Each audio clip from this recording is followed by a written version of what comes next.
Welcome to my channel. ఈరోజు మనం rose water ఎలా తయారు చేయాలో చూద్దామండి. అందుకు మనకు ఇటువంటి రోజెస్ కావాలండి. ఇవి నాటు రోజాలు అంటారు కదా, వాటిని తీసుకోవాలి. హైబ్రిడ్ రోజాలను తీసుకోకూడదు. చూసారా, అవి కూడా ఫ్రెష్గా ఉండాలండి.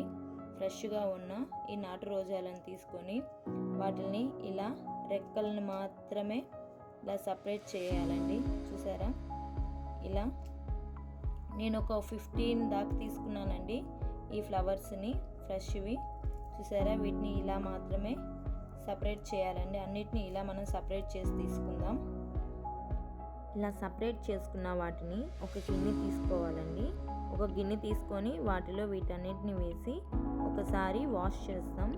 ఎందుకంటే ఇందులో ఏదైనా దుమ్ము అలాంటివి ఉంటే పోతాయండి. అందుకని మనం ఒకసారి వాష్ చేసుకోవాలి. వాష్ చేసిన వాటిని ఒక గిన్నె తీసుకొని ఆ గిన్నెలో ఒక చిన్న స్టాండ్ పెట్టి దాని మీద ఇంకొక చిన్ని గిన్నె పెట్టుకొని చుట్టూరు రోజ్ ఫ్లవర్స్ వేసుకోవాలి. అలాగే అందులో టూ కప్స్ వాటర్ పోసుకోవాలండి.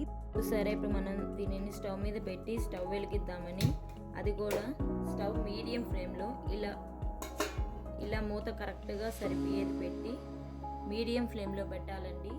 చూడండి, ఇలా మీడియం ఫ్లేమ్లో పెట్టి ఇప్పుడు దీని మీద ఉంది కదా, ఇక్కడ మనము వాటర్ పోయాలండి.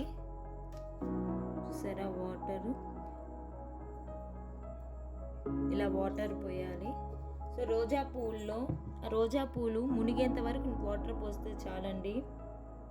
ఇప్పుడు దీనిని ఇలాగే మనం ఒక 15 మినిట్స్ ఇలాగే మీడియం ఫ్లేమ్లో వదిలేద్దాము. వాటర్ ఇంకా ఉన్నాయి కదండి. సో ఇక్కడ వాటర్ అయిపోతూ ఉంటాయి, మనం పోసుకుంటూ ఉండాలి. నాకు ఇప్పటికీ 25 మినిట్స్ అయింది. ఇంకొక 5 or 10 మినిట్స్ ఇలాగే ఉంచుతాను. మొత్తం 30 to 35 మినిట్స్ ఉంచుతానండి. ఎందుకంటే మనం లోపల 2 కప్స్ వాటర్ పోసాం కదా, అది ఆవి ద్వారా ఆ గిన్నెలో పడాలి కదండి. సో అందుకని నేను 30 to 35 మినిట్స్ ఉంచుతున్నాను. ఇక్కడ వాటర్ అయిపోతూ ఉంటాయి, మనం పోసుకుంటూ ఉండాలండి. మీకు ఇంకొక 5 మినిట్స్లో తీసి చూపిస్తాను. చూసారా అండి, వాటర్ ఎలా వచ్చాయి, కొంచెం కాలుతూ ఉంది. తీసేద్దాం. చూసారా, లోపల ఇంకంతా వాటర్ అన్నీ అయిపోయాయి. ఇది వేస్ట్ అండి. రోసెస్ చూసారా ఎలా కలర్ మారిపోయాయి. ఇది వేస్ట్, ఇది మనం పడేద్దాము. వాటర్ని కొంచెం చల్లారనివ్వాలండి. బాగా కాలుతున్నాయి కదా. సో చల్లారాక మనం ఒక డబ్బాలో పోసుకుందాం. రోజ్ వాటర్ చల్లారిందండి. దాన్ని ఒక గాజు సీసాలో పోసి పెట్టాను. దీనిని మనము ఎవ్రీడే డైరెక్ట్గా స్కిన్కి అప్లై చేసుకోవచ్చు, ఫేస్కి. మేము ఫ్రిడ్జ్లో 6 months దాకా పెట్టుకొని యూజ్ చేసుకోవచ్చు అండి. మీకు ఈ వీడియో నచ్చింది అనుకుంటున్నాను. Thank you for watching.